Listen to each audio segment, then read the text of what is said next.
네, 홍대 미대 면접 쪽집게 분석으로 돌아온 태치 입시 코치 아들라 김입니다. 이번 주 세종 캠퍼스 그리고 다음 주 서울 캠퍼스 면접인데 올해는 제가 특례 입시에서 서울대 연고대 합격을 비롯해서 성대 한양대까지 좋은 성과들을 내면서 국내 입시와 결이 다른 특례 입시 준비생들 상담과 컨설팅으로 다소 업로드가 늦어졌습니다. 죄송하게 생각하고요. 다음 주 진행될 홍익대 서울 캠퍼스 면접까지 꾸준하게 달려드릴 것을 약속드립니다.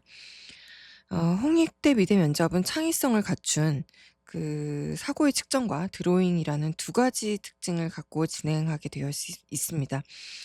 두 가지 문제가 A3 용지에 기출되는데 미술사 혹은 미술 조형 도판을 통한 드로잉 및 구술 면접, 그리고 미술 이론을 통한 구술 면접, 이렇게 32분간의 면접 시간이 선행해서 주어지게 됩니다.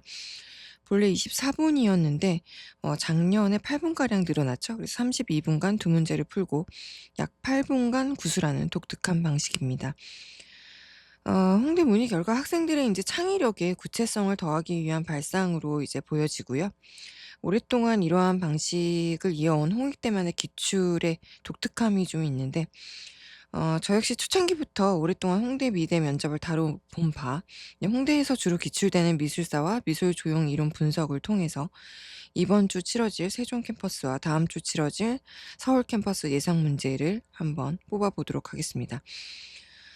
어, 홍익대 미술대학 면접은 하나의 주제가 캠퍼스별 차이를 갖고 기출이 되게 됩니다. 작년 이제 서울과 세종 캠퍼스의 드로잉 면접의 공통점은 또 여기 보시는 바와 같이 동물형이 나왔거든요. 동물 혹은 자연형의 모티브를 갖고 드로잉 면접이 주로 이루어졌습니다.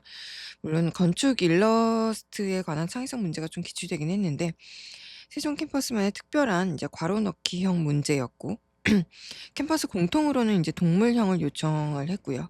관련한 작품 도판들이 적절하게 선별되었습니다. 가장 트레이드 마크죠. 홍대 미대만의 독특한 면접 방식 중 하나는 이제 미술사 도판이 반드시 기출된다는 점입니다. 홍익대 미대가 가장 선호하는 이제 다다이즘과 초현실주의에서 공통 기출되었고요. 세종 캠퍼스는 다다이즘의 대표적인 작가죠. 뒷샹의 샘이 기출되었습니다. 서울캠은 오늘 설명을 드릴 이제 마그리트와 달리의 대표 작품들이 단골 문제로 등장하였습니다. 자, 시간이 없는 세종 캠퍼스 지원자들은요, 일단 다다와 초현실주의 팝아트, 회화 조각까지, 그리고 또 한국화 작가 정도만 공부해도 되지 않을까 생각이 듭니다. 한국 미술 작가들을 추천하는 이유는 최근에 자주 등장하진 않았지만 세종 캠퍼스가 과거 한국 미술 작가들을 꽤 자주 기출했습니다. 이우환이나 김한기의 어떤 작품들이 나왔는데 최근 김한기의 작품 전면 점화가 이제 뉴욕 크리스티 이브닝 경매에서 123억에 팔렸죠. 그래서 최종 이제 낙찰가는 수수료 포함해서 151억 정도였는데 한국 미술품 경매 가격 역대 2위입니다. 1위는 역시 2019년에 홍콩 크리스티 경매에서 기록된 김한기의 우주가 수수료 포함해서 153억 500만 원에 팔렸습니다. 그래서 크리스티 경매 한국 미술품 1위에서 5위까지가 모두 김한기의 작품이 이제 휩쓸게 됐죠. 그래서 김한기의 작품이 의미하는 메시지들을 좀 살펴보고 가시기 바라는데요. 잠깐 좀 설명을 드리자면은 이번에 낙찰된 요 작품입니다. 요 작품. 예. 이번에 낙찰된 게 첫 번째 작품인데 요 작품 206, 요 작품은 우주로 인제 팽창하는 듯한 방사형 점들의 배열로 되게 무한한 공간감을 구현했죠. 그래서 조형 요소와 원리가 나올 확률이 좀 높고요. 김연기 말년의 걸작입니다. 내 사면을 잘라서 떨어뜨려 놓아도 한 작품처럼 느껴지는 천면균질 회화죠. 그래서 오랫동안 타지에서 생활하면서 고국에 대한 그리움을 수많은 이런 점으로 승화시킨 대표적인 뉴욕 체류 시절에 그렸던 작품입니다. 김한기에 이어서 70번째로 등장한 그 이후환의 1986년작 바람으로부터 요 작품입니다. 바람으로부터도 수수료 포함해서 22억 3천만 원에 낙찰이 됐습니다. 그래서 한국 현대 미술의 위력을 증명했다 라고 보여집니다. 이 양반이 좀 대단한 거는, 이 김한기 이 양반이 좀 대단한 건 50 세의 나이에 교수직을 버리고 세계 미술의 중심지인 뉴욕에 인제 머무르면서 평균 한 16 시간의 캠퍼스에 점을 찍어 가면서 우주와 존재라는 이런 그 철학적 주제를 탐구했던 전면점화 시리즈를 탄생시켰다는 점입니다. 여러분들이 그 뉴욕은 대학 입학 이후에 한번 가 보시면 알겠지만 도시 자체로도 굉장히 낭만이 끌어오르는 그런 에너지가 가득한 곳입니다. 예술 작품도 많고요. 또 볼 것, 먹을 것, 뭐 여러 가지 것들이 풍부한 그런 곳입니다. 살면서 틈틈이 가볼 만한 곳이라고 생각이 듭니다. 자, 여하튼 김한기, 이유한 이 두 양반 꼭 보고 가시길 바라고요. 세종 캠퍼스는 동물형을 어떻게 드로잉으로 제시하였냐면은, 주전자를 5가지로 해체하고 그 요소들을 사용해서 동물을 그리는 거였습니다. 이제 주전자는 서양화하는 친구들은 알겠지만 상당히 좀 그리기 어려운 오브제거든요. 기본형은 이제 원기둥이지만 조합된 형태가 되게 복잡한 형태를 띠고 있고, 그리고 분해했을 때 재미있는 요소들로 나누어진다는 점에서 기출된 것 같고요. 서울 캠퍼스는 아까 잠시 제가 보여드렸다시피 토끼와 팬더 상호 중 하나를 선택해서 입체물 드로잉을 요청을 했습니다. 특히 여기 보이시는 요 이제 좌측의 상어는 여러분 잘 아시는 요 데미안 허스트의 작품입니다. 살아있는 누군가의 마음에서 불가능한 물리적 죽음이라는 작품이죠. 4.3m 길이의 상어를 포름알데히드에 담아서 강렬한 이제 시각적 경험을 제공합니다. 이미 서울 캠퍼스에서 여러 차례 기출이 됐고요. 관람객에게 죽음과 생명, 불멸성에 대한 깊은 성찰을 제공합니다. 상어는 인간을 둘러싼 생명체 중에서 가장 공포감을 불러오는 해양 생명체죠. 그래서 죽음과 생명의 경계에 관한 어떤 표현이고, 살아있는 상어가 아니라 죽어서 보존된 상어를 통해서 더 이상 상어가 우리에게 위협적이지 않기에 죽음의 불가피성과 생명의 덧없음, 이런 것을 표현하고 있습니다. 인간이 이제 죽음을 어떻게 인식하고 받아들이는지를 시각적으로 표현한 작품이고요. 더불어 이제 영원히 유지될 것처럼 보이지만 우리의 삶이 실제로는 자연스러운 부패와 소멸의 과정을 피할 수 없음으로써 이 상어의 작품을 통해서 인간이 영원성을 추구하지만 결국은 자연의 법칙을 벗어날 수 없다라는 것을 상징적으로 드러내고 있습니다. 데미안 허스트가 이제 왜 이런 작품을 하게 된 걸까? 이제 여기서 이 드로잉 면접의 핵심을 잡아야 되는데, 이 양반은 사람들의 감정을 흔들 수 있다면 그것은 인제 예술이다라고 얘기를 했습니다. 그래서 불쾌한 감정과 경험, 또 그것마저 예술로 만들어 버리는 데미안 허스트의 작품이 인제 현대 미술의 어떤 경험론적인 그런 베이컨의 사상이 좀 더해진 그런 대표작이지 않을까 생각이 듭니다. 그래서 예술에 인제 감정과 경험을 적용해서 본질을 찾아감으로써 베이컨의 경험론적 철학과 상통하는 면이 있다 보여집니다. 자, 홍익대에서 특별히 인제 동물과 같은 자연형을 가져온 이유는요, 다양한 형태적 응용이 가능하고 풍부한 조형 요소와 원리의 적용이 가능하기 때문입니다. 그래서 드로잉 경험이 부족한 친구들은 홍대뿐만 아니라, 그러니까 미술대학 교수들이 모두 다 좋아하는 세모네모 동그라미와 같은 기하학적 도형으로 자연형이나 뭐 기물이나 동물 등의 조합을 드로잉으로 해 보기를 추천드립니다. 일단 모든 조형이 기하 도형으로 이루어졌다는 어떤 세잔의 이론을 적용할 수 있어서 좋고요. 그리고 곡선은 자칫 그림의 어떤 쾌리어를 보여주는 가장 기본적인 조형 요소죠. 근데 직선은 누구나 가볍게 그릴 수가 있습니다. 그래서 직선으로 그려내서 이루어지는 작은 오브제들이 모이면 이제 여러분들이 드로잉할 때 자신감이 좀 생기고요. 또 생각을 시각화하는 데 가장 이제 기본적인 쉬운 요소로 이루어져 있기 때문에 보는 사람도 좀 편안하게 읽혀질 수 있습니다. 그래서 홍대가 좋아하는 주제들과, 그러니까 이와 어울리는 자신만의 답변을 만들어서 그림체로 그리는 방법으로 답안을 한 5개 정도 미리 만들어서 제출되는 도판에 적용하는 식으로 몇 가지 그림체를 암기해 놓기를 좀 부탁을 드립니다. 핵심적인 이런 주제구는요, 직접 강의를 듣는 학생들에 한해서 제가 제공하고 있고요. 작년 기출문제 도판을 분석하면서 추가적으로 나올 만한 도판들, 미술 사조들을 말씀드릴 테니까 검색을 통해서 정리해 놓기를 부탁드립니다. 자, 작년에는요. 사과를 주제로, 이제 서울캠에서 나왔던 작품이죠. 사과를 주제로 3가지 도판이 서울캠에서 기출이 됐습니다. 이제 가장 마이크로한 단위의 오브제로 이제 사과가 홍대에서 가장 많이 기출이 되거든요.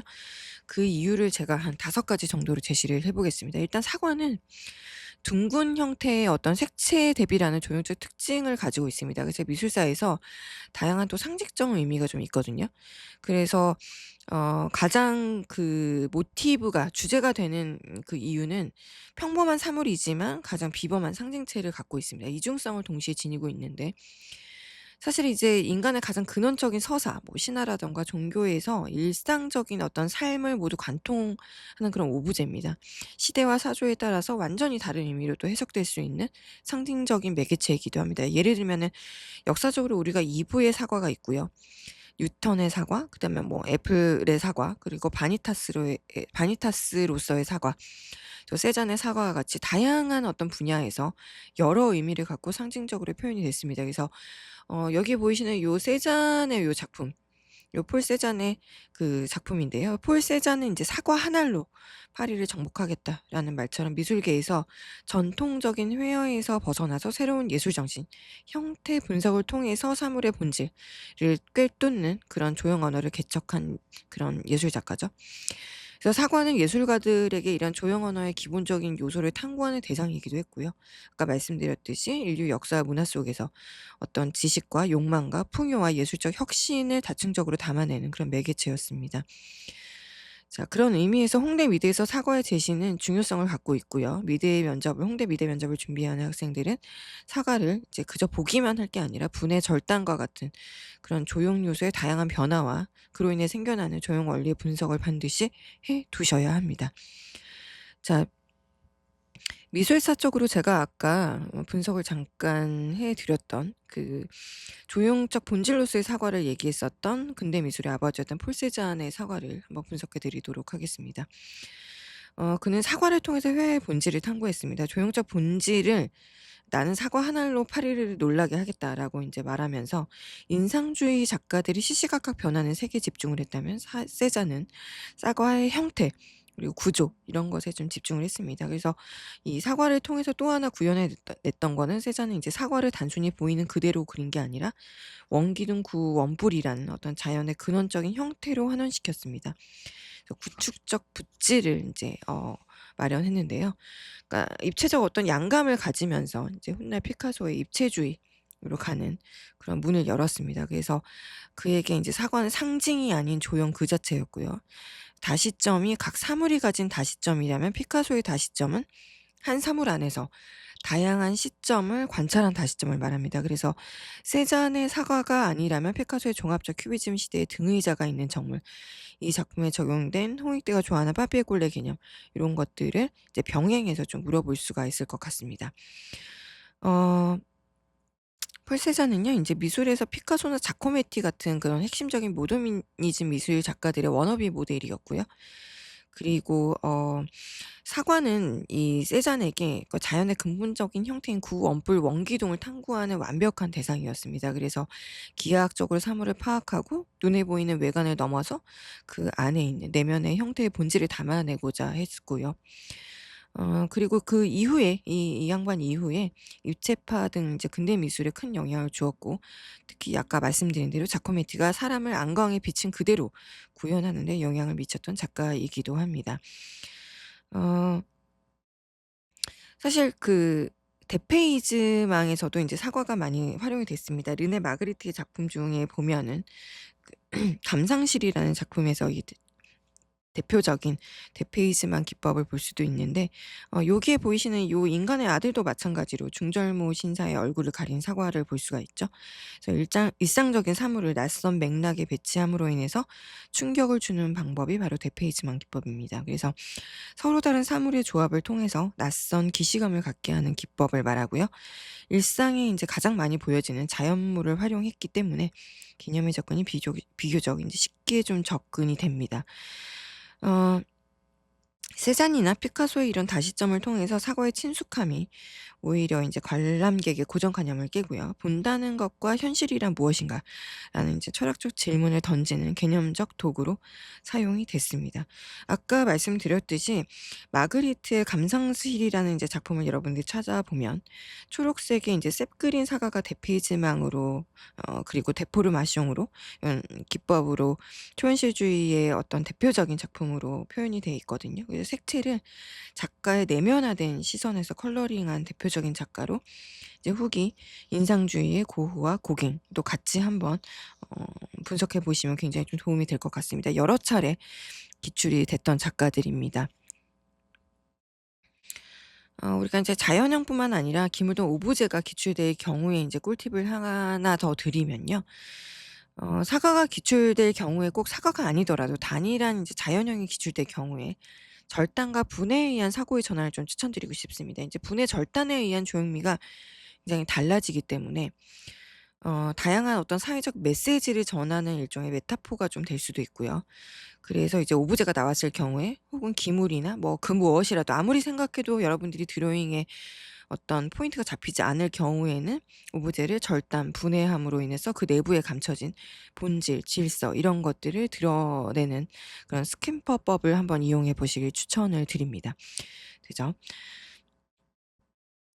자, 그리고 또 하나 말씀드리고 싶은 건 뭐냐면 그 제가 독판으로는 이제 제시를 안 했지만 사과의 이제 매끈한 면을 약간 질감으로 표현하는 요런 기법들도 좀 있거든요. 그래서 화가들의 다양한 어떤 기법들을 보여주는 조형 요소와 원리로 이제 그 질감이 이제 등장하게 됩니다. 그래서 멀의 오펜하임의 인제 모피로 된 오찬이 대표적인 질감의 대페이지망을 나타낸 작품입니다. 그래서 홍대 미대의 면접에 초창기부터 단골로 좀 기출이 됐습니다. 그래서 멀의 오펜하임의 모피로 된 오찬 요 작품을 찾아보시면 질감의 조형 원리가 좀 대표적으로 잘 드러나는 작품이고요.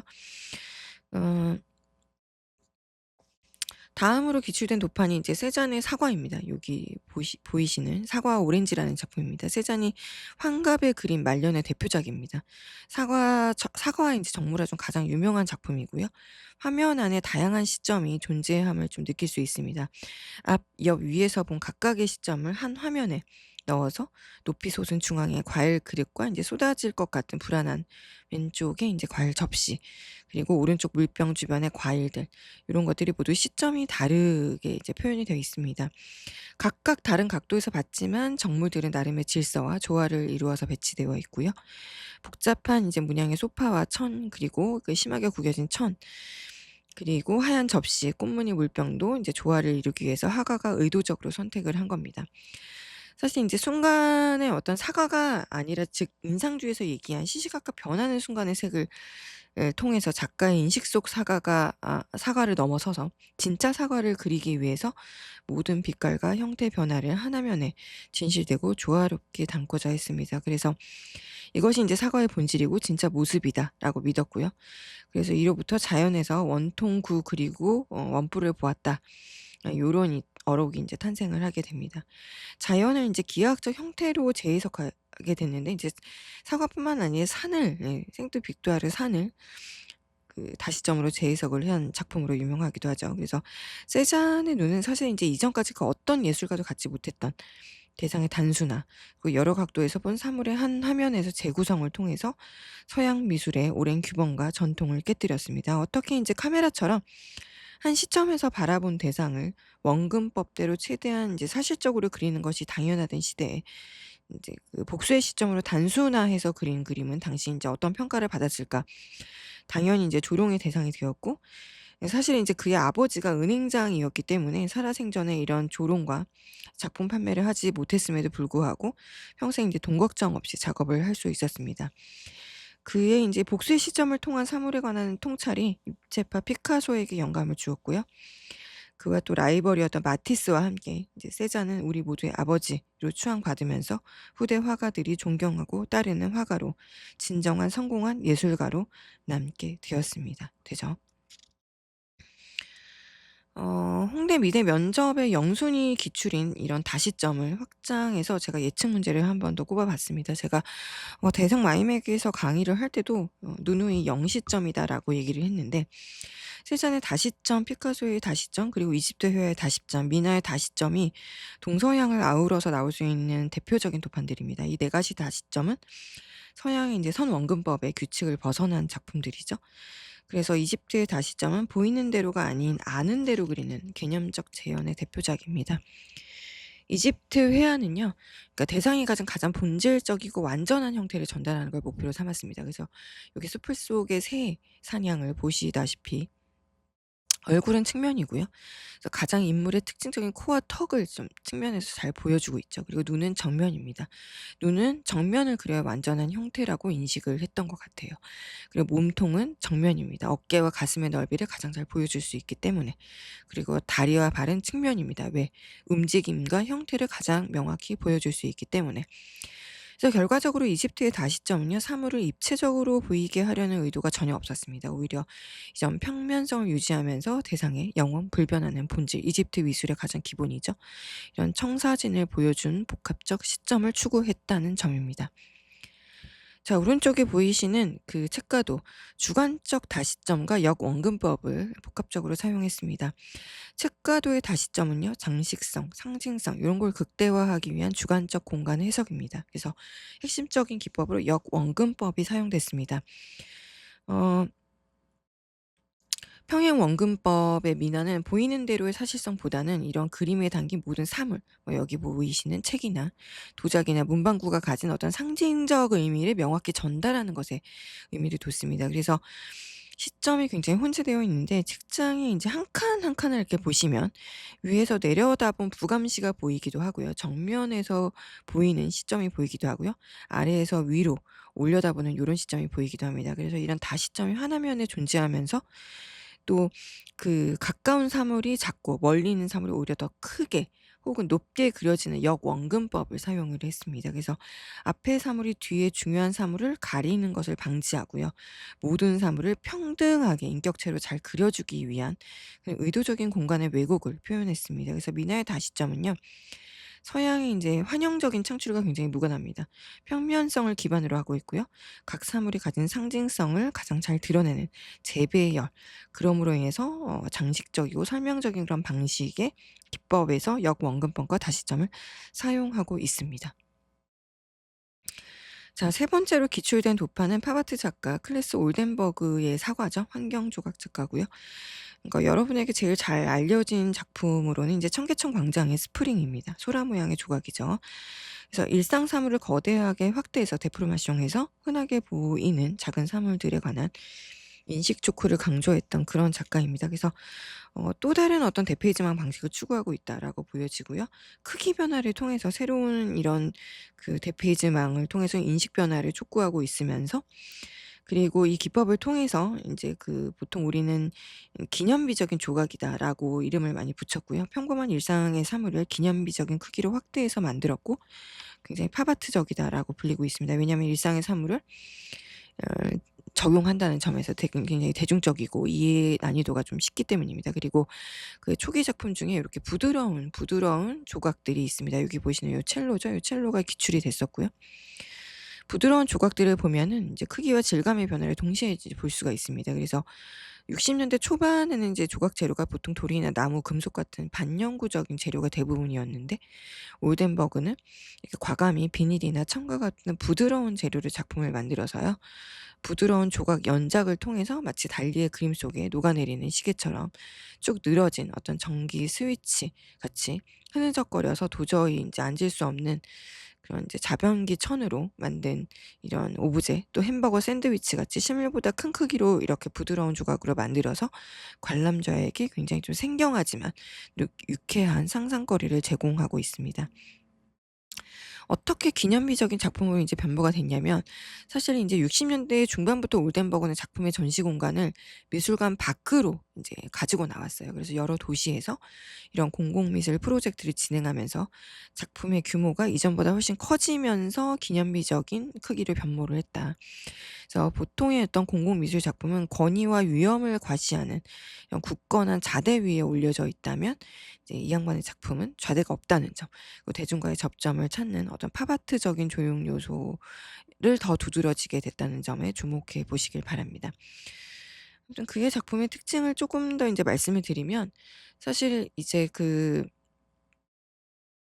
건축과 조각의 경계를 넘나들었다는 점에서 굉장히 위트 있는 공공미술로 일상의 인제 피로함에 찌들었던 현대인들에게 잃어버렸던 꿈과 휴식 요런 것들을 전달하는 대중적 접근이 굉장히 포용적 미술의 대표적이다라고 손꼽히는 작가입니다. 그래서 빨대 모양의 거대한 조각이 인제 물 위에 꽂혀 있거나 아니면 인제 체리 스푼 같은 요런 경우는 이번에도 작년에도 나왔던 작품이죠. 체리 스푼 다리 혹은 인제 부드러운 질감의 유동적인 형태를 띤 그래서 유연함이 돋보이는 아까 이제 보셨던 요 첼로 그리고 인제 양복의 윗주머니에 이게 멋을 부려서 꽂는 신사의 그 손수건 요런 접힌 모양도 역시 인제 재외국민 전형의 기출이 됐던 작품입니다. 비현실적으로 크기를 확대하면서 주는 생경함이 굉장히 좀 그 위트가 있고요. 그리고 건축가의 손수건 같은 경우에 인제 좀 더 의미가 좀 있는 게 요게 대표적인 건축가의 그런 손수건에서 아이템을 가져온 그런 작품이거든요.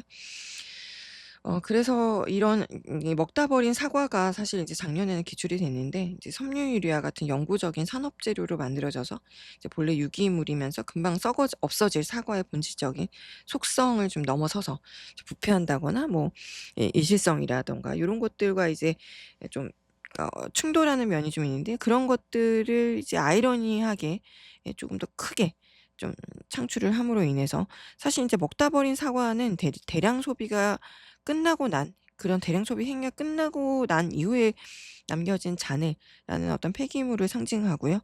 그리고 어떤 한편으로는 먹다 버리는 그 상태를 보여줌으로 인해서 소비 사회의 화려함, 이면에 숨겨진 공허함, 무의미한 폐기의 순환 이런 것들을 암시하고 있습니다. 여기 보시는 이제 큐피트의 펜 같은 경우는 스펜인데요. 큐피트의 인제 날개가 대표적인 장소적 특정적 큐피트의 인제 날개를 이제 갖다 박은 장소 특정적 미술인데 2002년 말에 인제 샌프란시스코의 베이브리지에서 링컨 파크에 설치됐던 조각입니다. 18 미터나 되는 예 거대한 활이 활시위를 팽팽하게 당기고 있는 그런 붉은 깃털 화살을 이렇게 매긴 채로 땅에 꽂히는 모습을 형상화했습니다. 샌프란시스코를 이제 다녀오신 분들은 알겠지만 샌프란시스코 굉장히 낭만적이에요. 되게 자유롭고 네 여기에 인제 영감을 받아서 올덴버그의 아내였던 그리고 예술적 파트너였던 코시 반부르헌과 인제 협업을 해서 에로스의 고향 향수라는 도시의 명성을 상징하는 사랑의 신 큐피드의 상징적인 무기를 통해서 관용적이고 낭만적인 도시의 특징을 나타내고 있습니다. 그래서 구부러진 활시위가 배경에 있는 샌프란시스코의 인제 그 베이브리지와 되게 현수교 케이블과 잘 어울려지고요. 각도에 따라서는 인제 배의 돛대처럼 보이기도 해서 주변 환경과 조화를 잘 이루고 있습니다. 사과라는 인제 오브제를 통해서 홍대미대 대표적인 기출 형태를 저희가 쭉 풀어 보았는데 문제 풀어나가는 이제 포인트는 홍대는 한 가지 공통된 주제로 서로 다른 조형미를 가진 작품 도판으로 제시한다는 것에 주목을 하셔야 됩니다. 그래서 작가 군별로 그 동서양의 미술 작품별로 동일한 소재의 비교 분석이 좀 필요하고요. 여기에서 보여주는 이제 조형 요소와 원리를 반드시 언급할 필요가 있습니다. 그리고 드로잉 문제로 기출이 된다면 가장 효과적으로 접할 수 있는 교과서를 차용해서 드로잉 예시작을 미리 준비해 두실 필요가 좀 있습니다. 저는 이제 대성 마이맥에서 일하기 그 전에 이제 중등교사로 활동을 했었거든요. 그래서 오랫동안 접했던 각기 다른 어떤 개별된 교과서를 보유하고 있고요. 회화 조각 디자인 같은 소재별 분석이 또 가능합니다. 그래서 곧 진행될 얼마 안 남았지만 정말 하루 이틀밖에 안 남았지만 홍익대 세종 캠퍼스 면접부터 다음 주에 이제 서울 캠퍼스 면접까지 소재별 이슈별로 10 가지 주제로 이제 구분해서 학생들을 가르치고 있고요. 쪽집게 형태의 핵심적인 문제풀이 중심으로 진행하고 있습니다. 단기간이지만 온라인 면접도 가능하고요. 지역 거주자들에게 알찬 정보를 제공해 드릴 수 있을 것 같습니다. 사실 수능 최저를 올해 못 맞춘 학생들도 좀 있는 것 같아요. 그렇지만 면접을 반드시 보러 가시기를 제가 추천을 드리는 게 홍대 면접은 굉장히 좀 독특해서 경험을 해 보시지 않으면 상상을 할 수가 없기 때문입니다. 반드시 수능 최저가 좀 부족하더라도 한번 가 보시길 좀 부탁을 드리는 바입니다. 저는 다음 영상에서요. 홍익대 미대 면접의 또 다른 어떤 단골 작품인 조형조사 원리의 분석, 작년 기출 도판을 통해서 한번 분석에 들어가 보도록 하겠습니다. 영상 시청해 주셔서 감사하고요. 그리고 아무튼 끝까지 시간이 되는 데까지 최선을 다해서 영상 올려드리도록 하겠습니다. 도움이 되셨다면 구독, 좋아요 한번 부탁드리고요. 저는 대치 입시 코치 아들라 킴이었습니다. 네, 감사합니다.